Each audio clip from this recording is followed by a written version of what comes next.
नमस्कार। आप सभी का एम के संस्कृत लर्निंग क्लासेज में स्वागत है। पिछले वीडियो में हमने स्वर संधि के भेद पढ़े थे। आज हम स्वर संधि का पहला भेद है यण संधि। यण संधि के बारे में अध्ययन करेंगे। तो यण संधि का सूत्र है इको यणचि। यण संधि का सूत्र क्या है? इको यणचि, अर्थात इक के स्थान पर यण आदेश होता है।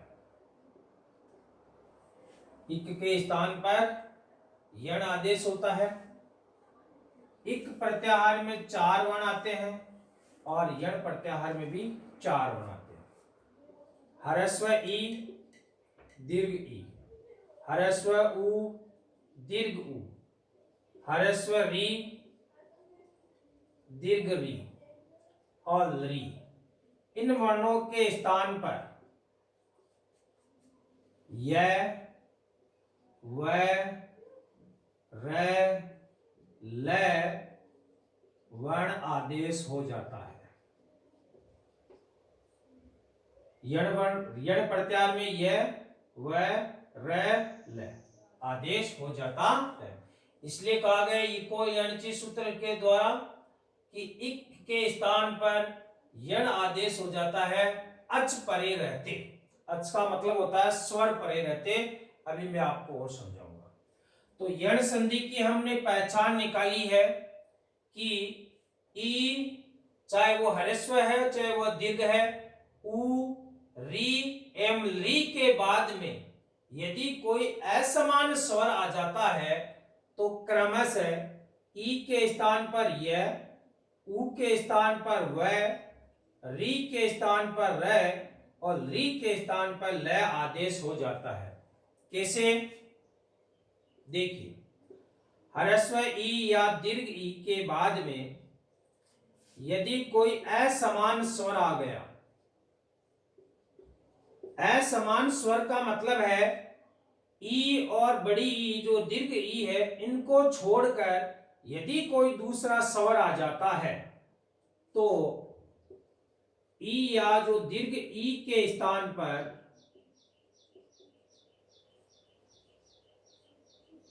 यह वर्ण आदेश हो जाता है। क्या आदेश हो जाता है? यह वर्ण आदेश हो जाता है।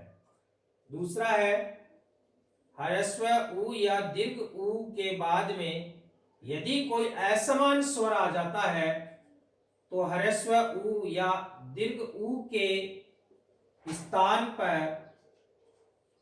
क्या आदेश हो जाता है? वह आदेश हो जाता है। तीसरा है ह्रस्व री या दीर्घ री के बाद में यदि असमान स्वर आ गया, यानी इनको छोड़कर यदि कोई दूसरा स्वर आ जाता है तो ह्रस्व री या दीर्घ री के स्थान पर र वर्ण आदेश हो जाता है। यण संधि की पहचान है इको यणचि सूत्र के माध्यम से। अगला है री के बाद में यदि कोई असमान स्वर आ गया तो री के स्थान पर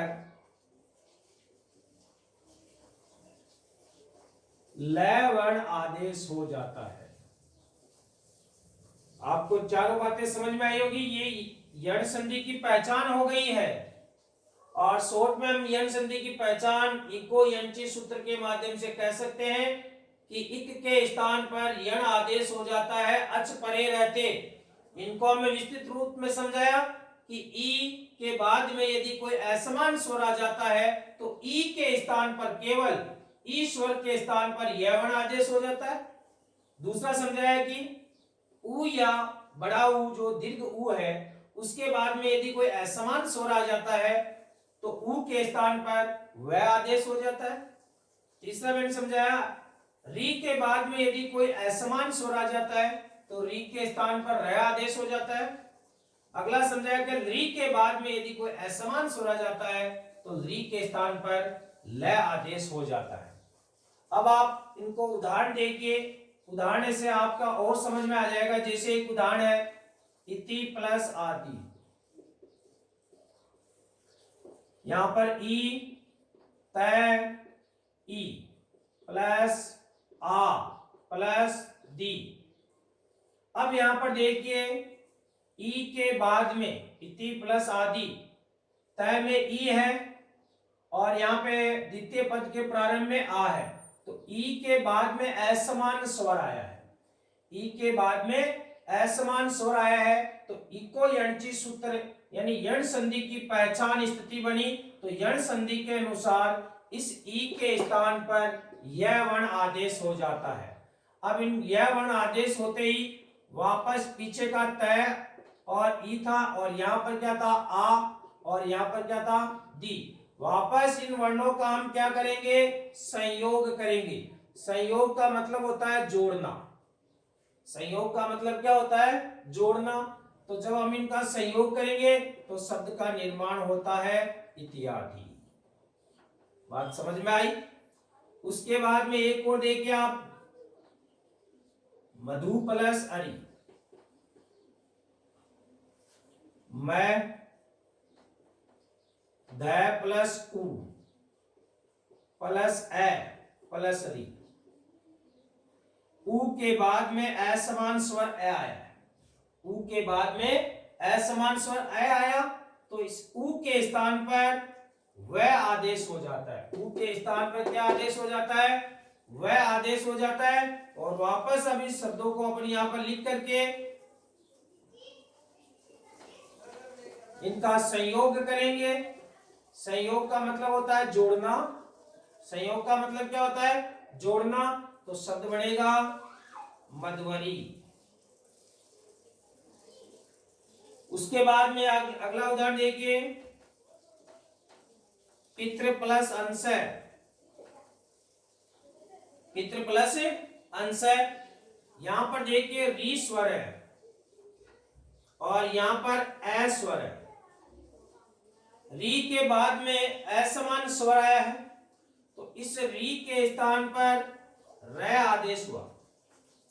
री के स्थान पर र आदेश हुआ और पीछे तय वर्ण था।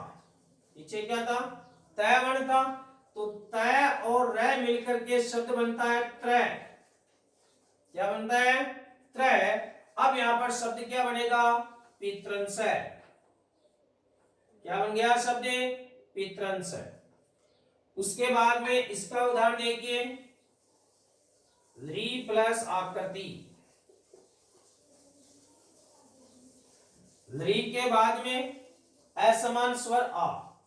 री के बाद में असमान स्वर आ आया तो इस री के स्थान पर क्या हो जाता है, ल। री के स्थान पर क्या हो जाता है, ल। और शब्द का निर्माण होता है लाकृति। समझ में आए। और उदाहरण देखिए यण संधि के,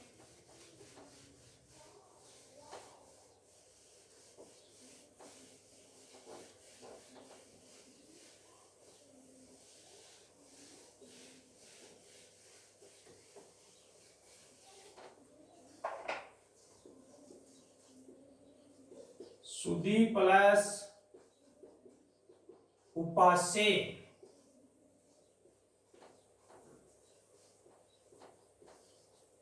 स्त्री प्लस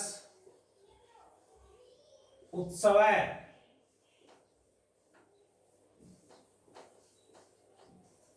गुरु प्लस आज्ञा। री प्लस आदेश। चार उदाहरणों को और देखिए, स्त्री प्लस उपास्य।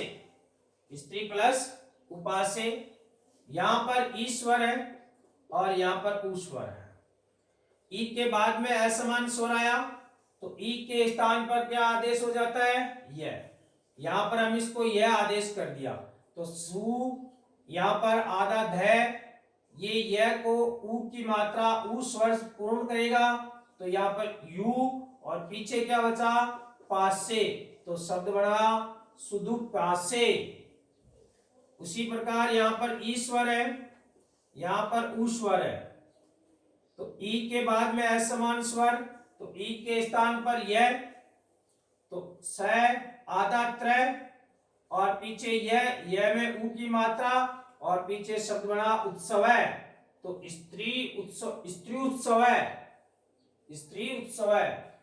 यहां पर देखो ऊ स्वर है, यहां पर आ स्वर है, यहां पर ऊ स्वर है, यहां पर आ स्वर है, तो ऊ के बाद में असमान स्वर, तो ऊ के स्थान पर इको यंची सूत्र के माध्यम से यण संधि के अनुसार ऊ के स्थान पर वह आदेश, ऊ के स्थान पर क्या हो जाता है, वह। अब पीछे यहां पर रह था और पीछे क्या था, गु। अब यहां पर इसको आ गया। अब इसका वापस हम क्या करेंगे, संयोग करेंगे। संयोग करेंगे तो शब्द बनेगा अपना गुरु, गुरु आ गया, गुरु आज्ञा, गुरु आज्ञा, क्या बनेगा, गुरु आज्ञा। री प्लस आ, री प्लस आ, तो यहां पर री के स्थान पर ल आदेश हो जाता है, असमान स्वर होने पर ल इसमें जुड़ेगा तो शब्द बनेगा लादेश है, क्या बनेगा, लादेश है। ये थी आपकी यण संधि। यदि आपको अच्छी प्रकार से ये समझ में आ जाए तो आप इस वीडियो को लाइक करें, सब्सक्राइब करें और आगे ज्यादा से ज्यादा शेयर करें ताकि सभी बच्चों को इसका लाभ मिल सके। धन्यवाद।